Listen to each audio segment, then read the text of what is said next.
Citation de Napoléon Bonaparte, sur l'islam. Fin. Stratège politique. Il assure qu'il était catholique en France, musulman en Égypte, et orthodoxe en Russie. Napoléon Bonaparte a énormément péroré sur de grands sujets au cours de sa vie, particulièrement lors de son exil forcé sur l'île de Sainte-Hélène. Le lion en cage a par exemple présenté ses avis et convictions vis-à-vis de la religion, ou plutôt des religions. L'islam, qu'il a rencontré lors de son expédition en Égypte, est visiblement celle dont il se sentait le plus proche. Napoléon Bonaparte entre véritablement en contact pour la première fois avec l'islam en 1798, lors de la campagne d'Égypte, 1798-1801. Dès son arrivée, il se montre intrigué par la culture du pays, et tout particulièrement par la tradition musulmane, l'appel à la prière, et les enseignements coraniques.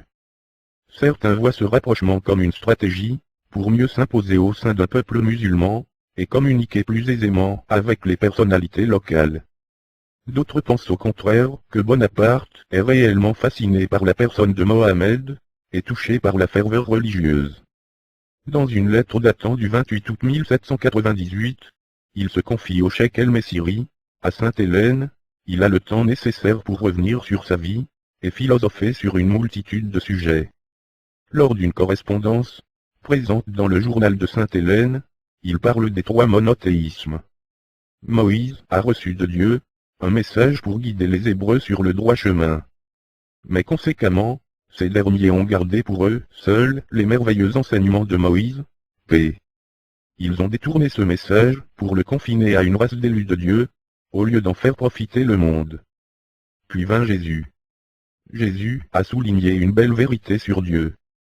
Il a dit que Dieu est unique, et que vous devez l'aimer de tout votre cœur, et aimer votre voisin comme vous-même. Mais, après la mort de Jésus, un groupe de politiciens, de Rome, a vu dans cette religion, une possibilité de contrôler une masse importante de gens. Ils ont donc élevé Jésus au rang de Dieu, et partie de Dieu lui-même. Ils ont ensuite donné à Dieu des partenaires. Ils étaient maintenant trois en un.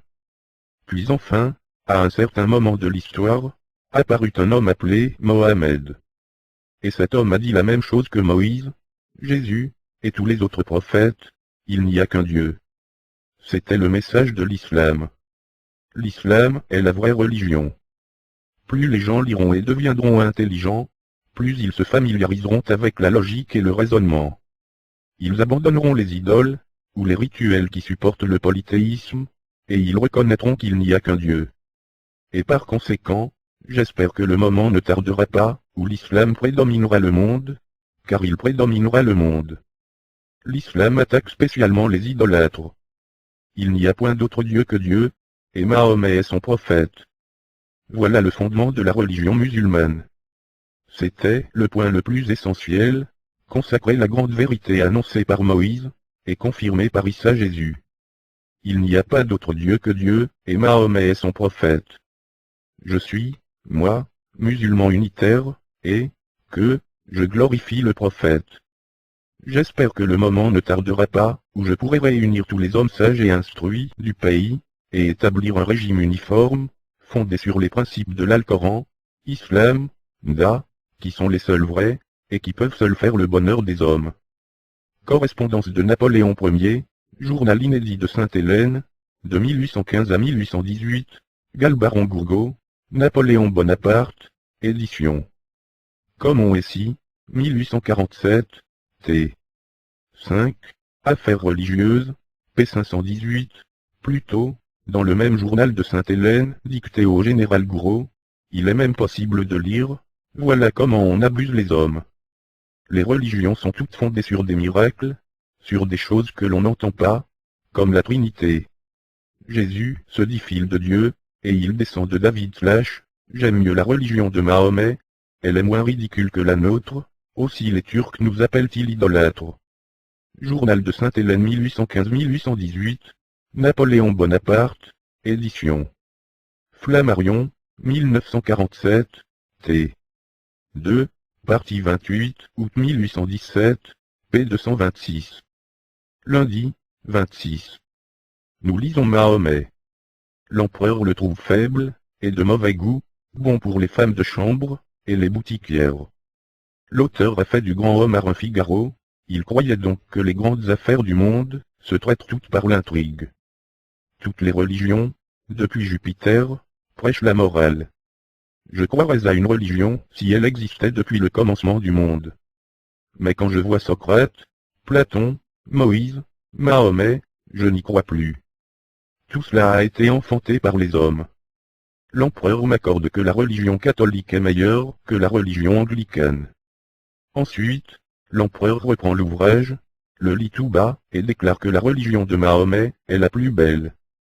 En Égypte, les cheikh l'embarrassaient beaucoup, en lui demandant ce que c'était que le Fils de Dieu. Nous avions donc 3 dieux, nous étions donc païens. Il n'y a d'autre Dieu que Dieu, et Mahomet est son prophète. Je disais cela pour me faire bien venir des orientaux. Je croirais aussi fermement au Christ que le pape Pie VII, si la religion chrétienne remontait au commencement du monde, si c'est était la religion universelle. Mais quand je vois les Mahométans suivre une religion plus simple, plus adaptée à leurs mœurs que la nôtre. Journal de Sainte-Hélène 1815-1818 tome 1, ce qui est supérieur en Mahomet, c'est qu'en 10 ans, il a conquis la moitié du globe, tandis qu'il a fallu 300 ans au christianisme pour s'établir. La religion du Christ est trop subtile pour des orientaux, il leur fallait des opinions plus politiques. À leurs yeux, Mahomet est supérieur à Jésus, on le voit agir. Tandis qu'il y a des gens qui doutent de l'existence même de Jésus. Journal de Sainte-Hélène 1815-1818 tome 2, en Égypte, je me trouvais débarrassé du frein d'une civilisation gênante. Je rêvais toutes choses, et je voyais les moyens d'exécuter tout ce que j'avais rêvé. Je créais une religion, je me voyais sur le chemin de l'Asie, parti sur un éléphant, le turban sur la tête, et dans ma main un nouveau Coran que j'aurais composé à mon gré. J'aurais réuni dans mes entreprises les expériences des 2 mondes, fouillant à mon profit le domaine de toutes les histoires, attaquant la puissance anglaise dans les Indes, et renouant par cette conquête mes relations avec la vieille Europe. Ce temps que j'ai passé en Égypte a été le plus beau de ma vie, car il en a été le plus idéal. Mais le sort en décida autrement. Je reçus des lettres de France.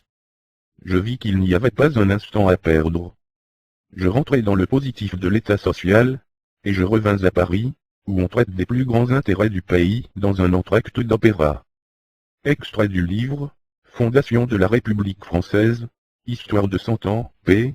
584, Napoléon faisait observer, comme bien digne de remarque, que, du même coin de terre, étaient sortis les 3 cultes qui avaient déraciné le polythéisme, et couvert tout le globe de la connaissance d'un seul Dieu. Alors analysant les 2 religions de l'Orient et de l'Occident, 1, il disait que la nôtre était toute spirituelle, et celle de Mahomet toute sensuelle. Que l'esprit dominait chez nous, avec la charité, tandis que ce n'était que sensualisme chez les Mahométans, les houris aux yeux bleus, les Bocagorians, les fleuves de lait. Et de là, il concluait en opposant les 2 religions, que l'une était esprit, et se présentait comme la religion de l'amour. Que l'autre, au contraire, était toute terrestre, et devenait la religion des sens. Extrait du livre, Sentiments de Napoléon sur le christianisme conversation religieuse p. 78-79, mais comment concilier le christianisme de Napoléon avec sa conduite en Égypte? Ma réponse sera brève et péremptoire, copiée dans les mémoires d'un ennemi personnel de l'empereur, M. de Bourrienne. Comment a-t-on eu la pensée de représenter Bonaparte, dit M. de Bourrienne, comme disposé au mahométisme? Cela ne mérite même pas d'être sérieusement discuté. Non, jamais il n'est entré autrement que par curiosité dans une mosquée. On s'est plus à relever, dans plusieurs proclamations adressées à l'armée d'Égypte par son général, des passages qui semblent contraires aux doctrines du christianisme. Il faut être bien tourmenté par le mauvais génie de l'interprétation. De quoi était-il question? D'entrer en Égypte. La politique, le simple bon sens, commandait de parler avec beaucoup de ménagement de la religion des habitants. Extrait du livre, Sentiments de Napoléon sur le christianisme conversation religieuse p. 101, je pardonne bien des choses. Mais j'ai horreur de l'athée et du matérialiste. Comment voulez-vous que j'aie quelque chose de commun avec un matérialiste? Avec un homme qui ne croit pas à l'existence de l'âme, qui croit qu'il est un tas de boue, et qui veut que je sois comme lui, un tas de boue? Extrait du livre, Sentiments de Napoléon, sur le christianisme conversation religieuse p. 133, Mahomet sans doute, proclame l'unité de Dieu, cette vérité est l'essence, et le dogme principal de sa religion. Je le reconnais, mais tout le monde sait qu'il ne l'affirme que d'après Moïse, et la tradition juive. L'esprit de Mahomet, ou plutôt son imagination, a fait tous les frais de tous les autres dogmes de l'Alcoran, livre plein de confusion et d'obscurité, d'un novateur passionné qui se tourmente, pour résoudre, avec le génie, des questions qui sont plus hautes que le génie. Et il n'aboutit vraiment qu'à des turpitudes. Tant il est vrai qu'il n'est donné à personne, même à un grand homme, de rien dire de satisfaisant sur Dieu, le paradis et la vie future, si Dieu ne l'en instruit lui-même préalablement. Aussi, Mahomet n'est vrai qu'autant qu'il s'appuie sur la Bible, et sur le sentiment inné de la croyance en Dieu. Pour tout le reste, l'Alcoran n'est vraiment qu'un système hardi de domination et d'envahissement politique. Partout l'homme ambitieux se montre à découvert dans Mahomet, vil flatteur de toutes les passions les plus chères au cœur de l'homme. Comme il caresse la chair, quelle large part, il fait à la sensualité. Est-ce vers la vérité de Dieu qu'il veut entraîner l'arabe, ou vers la séduction de toutes les jouissances, permises dans cette vie, et promises comme l'espoir, et la récompense de l'autre? Il fallait enlever un peuple. L'appel aux passions fut nécessaire, à la bonne heure. Il a réussi, mais la cause de son triomphe sera la cause de sa ruine.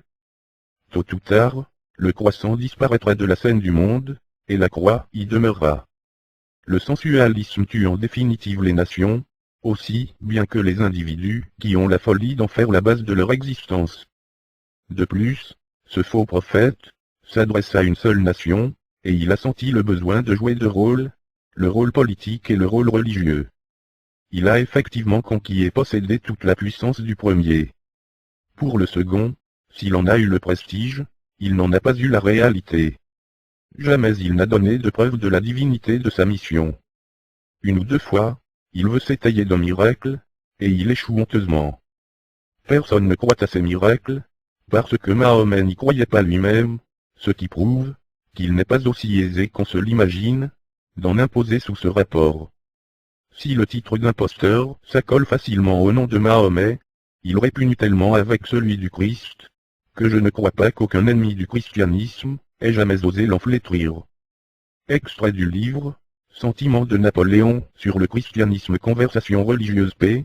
168-170, le testament commence par ces mots, je meurs dans la religion apostolique et romaine. C'est ainsi que Napoléon se déclare chrétien tout d'abord, et sans user d'aucune dissimulation, comme il l'avait proclamé jadis, en prenant les rênes du pouvoir suprême. Extrait du livre, Sentiments de Napoléon sur le christianisme conversation religieuse p. 220, son testament l'atteste à l'histoire, il commence par ces lignes, je meurs dans la religion catholique, apostolique et romaine, dans laquelle je suis né, il y a plus de 50 ans. Extrait du livre, Sentiments de Napoléon sur le christianisme conversation religieuse p. 316, pour moi, dit Gourgaud, je crois fermement que la morale de toutes les religions, étant la même, est incontestablement l'ouvrage de Dieu. Que peu importe qu'on adore Dieu comme catholique, comme protestant, ou comme musulman. La prière de l'honnête homme, lui est également agréable. Extrait du livre, Récit de la captivité de l'empereur Napoléon p. 236, les conquérants, m'a-t-il dit, doivent connaître le mécanisme de toutes les religions, et les parler toutes. Ils doivent savoir être musulmans en Égypte, catholiques en France, j'entends par là, protecteurs. Quand je voulais avoir le pape à Paris, c'était pour donner à la religion catholique tout l'éclat de ma puissance. J'aurais dirigé ses progrès, le pape aurait été censé tout faire. J'aurais été maître du catholicisme. Je n'aurais éprouvé aucun obstacle de la part des dévots. Ils auraient fini par s'accoutumer à me regarder comme le véritable représentant sur la terre de la volonté de Dieu. En Chine, le peuple adore son souverain comme un dieu, c'est ce qui doit être. Extrait du livre, Récit de la captivité de l'empereur Napoléon p. 269, de même qu'en Égypte, il m'a fallu étudier le Coran, parce qu'il fallait de toute nécessité, pour fonder ma puissance au milieu d'un peuple soumis à l'islamisme, que je connusse à fond les croyances des 4 sectes, et leur rapport avec Constantinople et la Mecque. Extrait du livre, Récit de la captivité de l'empereur Napoléon p. 270, je voulais tolérer tous les cultes. Je voulais que chacun crût et pensât à sa manière, et que tous mes sujets, protestants, catholiques, mahométans, déistes même, fussent égaux, de sorte que la religion d'un homme ne put avoir aucune influence sur sa fortune publique. Extrait du livre, Récit de la captivité de l'empereur Napoléon p. 296, les historiens ont raconté les avances qu'il fit en religion, pour gagner la confiance des Arabes. S'occuper des mosquées, et de leurs intérêts avec un soin et une partialité marqués. Entourés d'honneur, et d'une considération extraordinaire, les muftis et les imams. Leur parler de Mahomet avec admiration. Entrer dans les vues et sentiments de l'islamisme. Assister à leurs fêtes, à la fête du Nil, à la fête du prophète. Veiller à la somptuosité d'un tapis couvert de sentences que les pèlerins musulmans devaient porter à la Mecque, tels furent les ménagements, pour ne pas dire les captations, du vainqueur des pyramides. Ménagements inconnus aux conquérants antérieurs. Aussi les vieux muftis l'écoutaient-ils avec ravissement. Leurs yeux étincelaient de rayons de bonheur, quand il leur promettait le rétablissement de l'Empire arabe, le retour des temps glorieux des Fatimites. Semblables furent ces ménagements et ces avances auprès des Israélites. Lorsque, maître de l'Égypte, il entreprend la conquête de la Syrie et de la Palestine, il recommande à ses soldats le respect des synagogues. Il caresse les vieilles barbes qui rappellent celles d'Aaron, en leur offrant l'espoir de relever le nom hébreu. Il lance une proclamation dans laquelle il invite tous les Juifs de l'Asie et de l'Afrique à venir se ranger sous ses drapeaux, pour rétablir Jérusalem dans son ancienne splendeur. Extrait du livre, La prépondérance juive, tome 2 de Lehman Joseph, tout proclame l'existence d'un Dieu. C'est indubitable, mais toutes nos religions sont évidemment les enfants des hommes. Nul doute que mon esprit d'incrédulité ne fut, en ma qualité d'empereur, un bienfait pour les peuples. Et autrement, comment aurais-je pu favoriser également des sectes aussi contraires, si j'avais été dominé par une seule? Aussi bien, au début de son étonnante fortune, alors qu'il mettait le pied sur la terre d'Égypte, il faisait du déisme, et sa règle de conduite, et celle de son armée, soldats les peuples avec lesquels nous allons vivre, son Mahomet étant leur premier article de foi est celui-ci, il n'y a pas d'autre Dieu que Dieu, et Mahomet est son prophète. Ne les contredisez pas. Agissez avec eux, comme nous avons agi avec les Juifs, avec les Italiens. Ayez des égards pour leurs muftis et leurs imams, comme vous en avez eu pour les rabbins et pour les évêques. Ayez pour les cérémonies que prescrit le Coran, pour les mosquées, la même tolérance que vous avez eue pour les couvents, pour les synagogues, pour la religion de Moïse, et celle de Jésus-Christ. Les légions romaines protégeaient toutes les religions. Extrait du livre, La prépondérance juive, tome 2 de Lehman Joseph, ma politique est de gouverner les hommes comme le grand nombre veut l'être. C'est la manière de reconnaître la souveraineté du peuple. C'est en me faisant catholique que j'ai gagné la guerre de Vendée, en me faisant musulman que je me suis établi en Égypte, en me faisant ultramontain que j'ai gagné les esprits en Italie. Si je gouvernais le peuple juif, je rétablirais le temple de Salomon. Ainsi, je parlerai de liberté dans la partie libre de Saint-Domingue. Je confirmerai l'esclavage à l'île de France, même dans la partie esclave de Saint-Domingue. Me réservant d'adoucir et de limiter l'esclavage, là où je le maintiendrai. De rétablir l'ordre, et d'introduire la discipline, là où je maintiendrai la liberté. Extrait du livre, œuvre du comte P.L. Réderet. Histoire contemporaine, 1789-1815, p. 334, Voltaire n'a été véhément contre la religion que parce qu'il y avait résistance en faveur des abus. Moi, je suis philosophe. J'aurais fait en Égypte, pour la religion musulmane, ce que je viens de faire en France pour la religion catholique.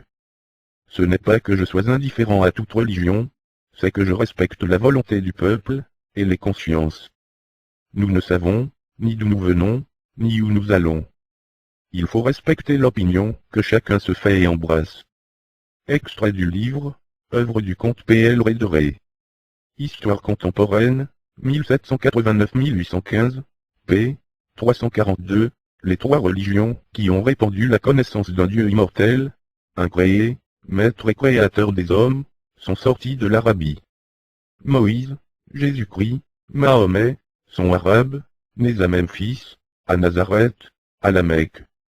L'Europe, l'Asie, l'Afrique, l'Amérique, qui renferment tant d'immenses solitudes, tant de hautes montagnes, tant de vastes mers, tant de riches plaines, tant de grandes métropoles, implorent Moïse, Jésus-Christ ou Mahomet, se règlent sur les livres saints, l'Évangile ou le Coran, ont les yeux tournés vers l'Arabie, sur Jérusalem, Nazareth ou la Mecque. Si Rome est le chef-lieu de la chrétienté, c'est que les Scipions, les Césars, les Trajans, ont conquis une partie du monde. L'influence de Rome nouvelle est une suite de la puissance de Rome ancienne. Mais pourquoi Jérusalem, Nazareth, la Mecque, appartiennent-elles à une même contrée? Extrait du livre, Correspondance de Napoléon Ier p. 477-478, partout les cheikhs prêchèrent que Napoléon, n'étant pas infidèle, aimant le Coran, ayant mission du prophète, était un vrai serviteur de la Sainte Kaaba. Extrait du livre, Correspondance de Napoléon Ier p. 484, démenti de M. de Bourrienne à ceux qui ont osé dire que Bonaparte avait été musulman en Égypte. Les conquérants, m'a-t-il dit, doivent connaître le mécanisme de toutes les religions, et les parler toutes.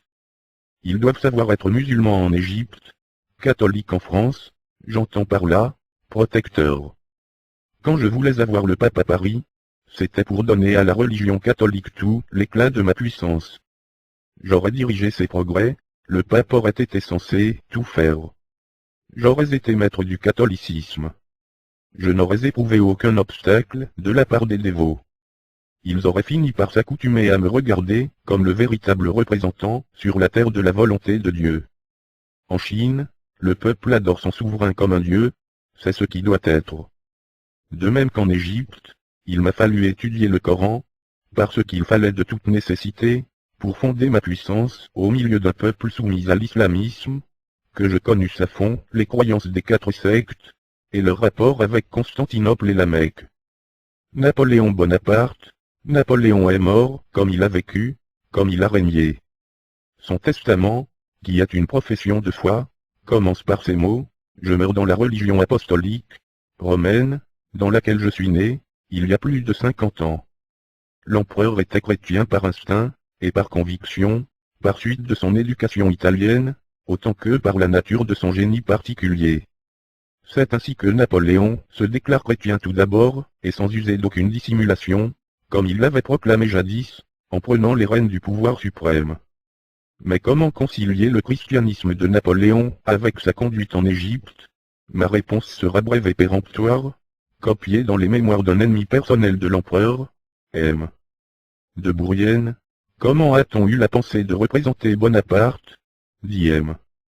de Bourrienne, comme disposé au mahométisme? Cela ne mérite même pas d'être sérieusement discuté. Non, jamais il n'est entré autrement que par curiosité dans une mosquée. On s'est plu à relever, dans plusieurs proclamations adressées à l'armée d'Égypte par son général, des passages qui semblent contraires aux doctrines du christianisme. Il faut être bien tourmenté par le mauvais génie de l'interprétation. De quoi était-il question? D'entrer en Égypte. La politique, le simple bon sens, commandait de parler avec beaucoup de ménagement de la religion des habitants. Bonaparte, membre de l'Institut national, général en chef, au quartier général Y à bord de l'Orient, le 4 mai d'Oran 6. Soldats, vous allez entreprendre une conquête dont les effets sur la civilisation et le commerce du monde sont incalculables. Vous porterez à l'Angleterre le coup le plus sûr et le plus sensible, en attendant que vous puissiez lui donner le coup de mort. Nous ferons quelques marches fatigantes, nous livrerons plusieurs combats, nous réussirons dans toutes nos entreprises, les destins sont pour nous. Les bais mamelouks, qui favorisent exclusivement le commerce anglais, qui ont couvert d'avanie nos négociants, et qui tyrannisent les malheureux habitants du Nil, quelques jours après notre arrivée n'existeront plus. Les peuples avec lesquels nous allons vivre sont mahométans. Leur premier article de foi est celui-ci: il n'y a pas d'autre Dieu que Dieu, et Mahomet est son prophète. Ne les contredisez pas. Agissez avec eux, comme nous avons agi avec les Juifs, avec les Italiens. Ayez des égards pour leurs muftis et leurs imams, comme vous en avez eu pour les rabbins et les évêques. Ayez pour les cérémonies que prescrit l'Alcoran, pour les mosquées, la même tolérance que vous avez eue pour les couvents, pour les synagogues, pour la religion de Moïse et de Jésus-Christ. Les légions romaines protégeaient toutes les religions. Vous trouverez ici des usages différents de ceux de l'Europe, il faut vous y accoutumer. Les peuples chez lesquels nous allons entrer, traitent les femmes différemment que nous. Mais dans tous les pays, celui qui viole est un monstre. Le pillage n'enrichit qu'un petit nombre d'hommes, il nous déshonore, il détruit nos ressources, il nous rend ennemis des peuples qu'il est de notre intérêt d'avoir pour amis. La première ville que nous allons rencontrer a été bâtie par Alexandre, nous trouverons à chaque pas de grands souvenirs, dignes d'exciter l'émulation des Français. Bonaparte. Extrait du livre, Mémoires de M. de Bourrienne, ministre d'État.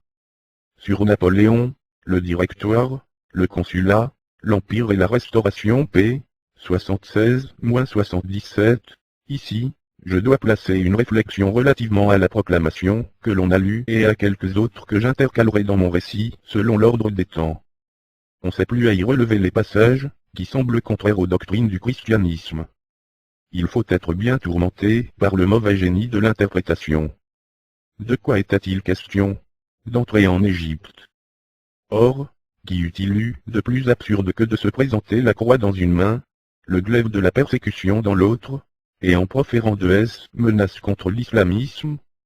La politique, le simple bon sens, commandait de parler avec beaucoup de ménagement de la religion des habitants. Ne pas la respecter eût été une faute impardonnable, des conquérants l'ont commise quelquefois, mais le temps des révolutions religieuses est passé. Les proclamations de Bonaparte eurent un heureux effet. Extrait du livre, Mémoires de M. de Bourrienne, ministre d'État. Sur Napoléon, le Directoire, le Consulat, l'Empire et la Restauration p. 82, à Alexandrie, le 4 mai Sidoran, 6 républicain 1, le du mois de Muharrem, l'an de l'Hégire. 1215. Bonaparte, membre de l'Institut national, général en chef de l'armée française. Depuis assez longtemps les bey, qui gouvernent l'Égypte, insultent à la nation française, et couvrent ses négociants d'avanie. L'heure du châtiment est arrivée. Depuis longtemps ce ramassis d'esclaves, achetés dans le Caucase et dans la Géorgie, tyrannise la plus belle partie du monde. Mais Dieu, de qui dépend tout, a ordonné que leur empire finisse. Peuple de l'Égypte, on dirait que je viens pour détruire votre religion. Ne le croyez pas. Répondez que je viens vous restituer vos droits, punir les usurpateurs, et que je respecte, plus que les Mameluks, Dieu, son prophète et l'Alcoran. Dites-leur que tous les hommes sont égaux devant Dieu. La sagesse, les talents et les vertus mettent seuls de la différence entre eux. Or, quelle sagesse, quel talent, quelle vertu distinguent les Mameluks, pour qu'ils aient exclusivement tout ce qui rend la vie aimable et douce? Si l'Égypte est leur ferme, qu'ils montrent le bail que Dieu leur a fait. Mais Dieu est juste et miséricordieux pour le peuple. Tous les Égyptiens seront appelés à gérer toutes les places. Les plus sages, les plus instruits, les plus vertueux, gouverneront, et le peuple sera heureux. Il y avait jadis parmi vous de grandes villes, de grands canaux, un grand commerce. Qui a tout détruit, si ce n'est l'avarice, les injustices, et la tyrannie des Mameluks? Cadi, cheikh, imam, Chorbadji, dit au peuple que nous sommes amis des vrais musulmans. N'est-ce pas nous qui avons détruit le pape, qui disait qu'il fallait faire la guerre aux musulmans? N'est-ce pas nous qui avons détruit les chevaliers de Malte, parce que ces insensés croyaient que Dieu voulait qu'ils lissent la guerre aux musulmans? N'est-ce pas nous qui avons été dans tous les siècles les amis du grand Seigneur, que Dieu accomplisse ses désirs, et l'ennemi de ses ennemis? Les Mameluks, au contraire, ne se sont-ils pas révoltés contre l'autorité du grand Seigneur, qu'ils méconnaissent encore? Ils ne suivent que leurs caprices. 3 fois heureux ceux qui seront avec nous. Ils prospéreront dans leur fortune et leur rang. Heureux ceux qui seront neutres. Ils auront le temps d'apprendre à nous connaître, et ils se rangeront avec nous. Mais malheur, 3 fois malheur à ceux qui s'armeront pour les Mameluks, et combattront contre nous. Il n'y aura pas d'espérance pour eux. Ils périront. Signé Bonaparte. Extrait du livre, Mémoires de M. de Bourrienne, ministre d'État. Sur Napoléon, le Directoire, le Consulat, l'Empire et la Restauration p. 96-98, au quartier général de Gizeh, le 4 Thermidor 6 de la République française. Bonaparte, général en chef, au peuple du Caire. Peuple du Caire, je suis content de votre conduite, vous avez bien fait de ne pas prendre parti contre moi. Je suis venu pour détruire la race des Mamelouks, protéger le commerce, et les naturels du pays. Que tous ceux qui ont peur se tranquillisent. Que ceux qui se sont éloignés rentrent dans leur maison. Que la prière ait lieu aujourd'hui, comme à l'ordinaire, comme je veux qu'elle continue toujours. Ne craignez rien pour vos familles, vos maisons, vos propriétés, et surtout pour la religion du prophète que j'aime. Comme il est urgent qu'il y ait des hommes chargés de la police, afin que la tranquillité ne soit point troublée, il y aura un divan composé de 7 personnes, qui se réuniront à la mosquée de Vèvres. Il y en aura toujours 2 près du commandant de la place, et 4 seront occupés à maintenir la tranquillité publique, et à veiller à la police. Signé Bonaparte. Extrait du livre, Mémoires de M. de Bourrienne, ministre d'État. Sur Napoléon, le Directoire, le Consulat, l'Empire et la Restauration p. 113, Bonaparte assista, le 18, à la solennité de l'ouverture de la digue du canal du Caire, qui reçoit les eaux du Nil lorsqu'il est arrivé à la hauteur fixée par le Mecca. 2 jours après, arriva la fête anniversaire de la naissance de Mahomet. Il y prit part chez le cheikh El-Bekri, qui lui céda, sur son désir, 2 jeunes Mameluks, Ibrahim et Rousto. L'on a publié que, dans ces temps, Bonaparte avait pris part aux cérémonies religieuses des musulmans, et à leur culte extérieur. Mais il ne faut pas dire qu'il célébra les fêtes relatives au débordement du Nil, et à l'anniversaire du prophète. Les choses se passèrent comme de coutume, les mêmes usages furent suivis. Les Turcs invitèrent Bonaparte à y assister, il y fut comme spectateur, et la présence de leur nouveau maître sembla leur faire plaisir. Mais il ne pensa jamais à donner aucune solennité. C'eût été une folie, et il se conforma très sagement aux usages reçus. Il n'a ni appris, ni répété, ni récité aucune prière du Coran, comme tant de personnes l'ont dit.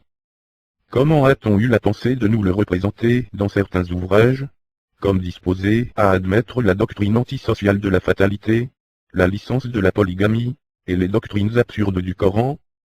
Bonaparte avait bien d'autres choses à faire que de discuter, avec les imams, la théologie des enfants d'Ismaël, et de faire des ablutions. Ces cérémonies, auxquelles la politique lui faisait un devoir d'assister, n'étaient pour lui, comme pour tous ceux qui l'accompagnaient, qu'une nouveauté curieuse et un spectacle oriental. Bonaparte tirait constamment parti, avec adresse, de la stupidité musulmane, mais il ne mit pas le pied dans une mosquée, et quoi qu'on ait prétendu, ne s'habilla qu'une fois en musulman, comme on le verra plus tard. Il assista aux fêtes auxquelles les turbans verts l'invitèrent. La tolérance religieuse de Bonaparte était la conséquence naturelle de son esprit philosophique. Sans doute, Bonaparte eut, et dut avoir des déférences pour la religion locale. Il devait certainement plus agir en musulman qu'en catholique. Un conquérant habile doit soutenir ses triomphes en protégeant, en vantant, et en élevant même la religion du peuple conquis. Bonaparte, et il m'a souvent parlé dans ce sens, avait pour principe de regarder les religions comme établies par les hommes, mais de les respecter partout, comme un puissant moyen de gouvernement. Toutefois, je ne dirais pas qu'il n'en eût pas changé, si la conquête de l'Orient eût été le prix de ce changement. Tout ce qu'il disait sur Mahomet, sur l'islamisme, sur le Coran, devant les grands du pays, il en riait lui-même. Mais il désirait que cela fût répété, et que ses sentences religieuses fussent traduites en vers harmonieux, en belle prose arabe, et lui conciliassent de plus en plus l'esprit des habitants. Les soldats s'amusaient beaucoup de toutes ces farces. Il ne faut que se rappeler l'âge de l'armée, et le temps où elle était née, pour être convaincu qu'il lui était indifférent qu'on lui parlât de chrétien ou de mahométan, d'évêque ou de mufti. Le général en chef écrivait à Kléber, en lui confiant le commandement, « Les chrétiens seront toujours nos amis, il faut les empêcher d'être trop insolents, afin que les Turcs n'aient pas contre nous le même fanatisme que contre les chrétiens, ce qui nous les a rendus irréconciliables. » C'est dans les mêmes principes qu'il écrivait plus tard à Menou, 15 mars 1799, « Je vous remercie des honneurs que vous avez rendus à notre prophète. Je dois cependant convenir qu'il eut avec les chefs de la religion musulmane de nombreuses conversations sur ce sujet. Mais cela ne fut jamais pris au sérieux. C'était plutôt un amusement. Ces prêtres du Coran, qui probablement eussent été enchantés de nous convertir, nous faisaient, dans la conversation, les plus larges concessions. Mais ces pourparlers, bons pour passer le temps, ne furent jamais assez sérieux pour faire soupçonner même qu'ils tireraient à conséquence. Si Bonaparte a parlé en musulman, c'est comme chef militaire, et chef politique, dans un pays musulman. Il y allait de ses succès, du salut de son armée, et par conséquent de sa gloire. Dans tous les pays, il eût rédigé ses proclamations, et prononcé des discours d'après les mêmes principes. Dans l'Inde, c'eût été pour Ali, pour le Dalaï Lama au Tibet, pour Confucius en Chine. Bonaparte s'était fait faire, il est vrai, un habillement turc, mais seulement pour s'amuser. Il me dit un jour d'aller déjeuner sans l'attendre, et qu'il viendrait plus tard. Un quart d'heure après il entra avec son nouveau costume. À peine fut-il reconnu, qu'on l'accueillit avec les plus grands éclats de rire. Il prit sa place avec calme. Mais il était si mal en turban et en robe orientale, si gauche et si gêné dans un accoutrement inusité, qu'il alla bien vite se déshabiller, et honte d'eux, puis il ne fut tenté de donner une seconde représentation de cette mascarade. Walter Scott en conclut qu'il n'hésita pas à se réunir aux musulmans, dans les cérémonies extérieures de leur religion. Il embellit son roman de la ridicule farce de la chambre sépulcrale de la Grande Pyramide, et des discours, des allocutions qu'on fait tenir au général, avec des muftis et des imams, puis il ajoute que Bonaparte était sur le point d'embrasser l'islamisme. Tout ce que dit Walter Scott sur cet article de religion est le comble de la niaiserie, et ne mérite pas même d'être sérieusement réfuté. Non, Bonaparte n'a jamais été, autrement que par curiosité, dans me mosquée, et ne s'est jamais montré un instant persuadé de la fission de Mahomet. Cette absurdité pouvait entrer dans un roman injurieux à la nation française. Il faut le rejeter de l'histoire. Extrait du livre, Mémoire de M. de Bourrienne, ministre d'État. Sur Napoléon, le Directoire, le Consulat, l'Empire et la Restauration p. 163-167, l'islam attaque spécialement les idolâtres.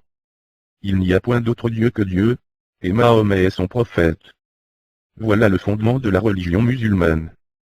C'était le point le plus essentiel, consacrer la grande vérité annoncée par Moïse, et confirmée par Jésus. Il n'y a pas d'autre Dieu que Dieu, et Mahomet est son prophète. Je suis, moi, musulman unitaire, et, que, je glorifie le prophète. J'espère que le moment ne tardera pas, où je pourrai réunir tous les hommes sages et instruits du pays, et établir un régime uniforme, fondé sur les principes de l'Alcoran, Islam, Da, qui sont les seuls vrais, et qui peuvent seuls faire le bonheur des hommes.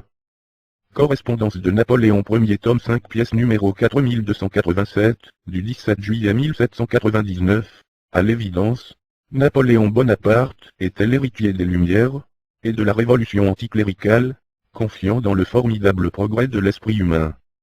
Il s'est toujours très peu embarrassé de religion, et a utilisé l'Église catholique à des fins politiques, la forçant à plier devant lui. Son regard sur l'islam est d'autant plus intéressant qu'il n'est pas celui d'un homme religieux, mais d'un homme d'État pragmatique. Sur ce caillou au milieu de l'Atlantique, Napoléon n'avait alors plus aucun intérêt à dévoiler ses préférences pour la religion musulmane, et pourtant il l'a fait. Les historiens ne s'attardent guère sur cet aspect de la personnalité de cette icône de la nation française. Pour quelle raison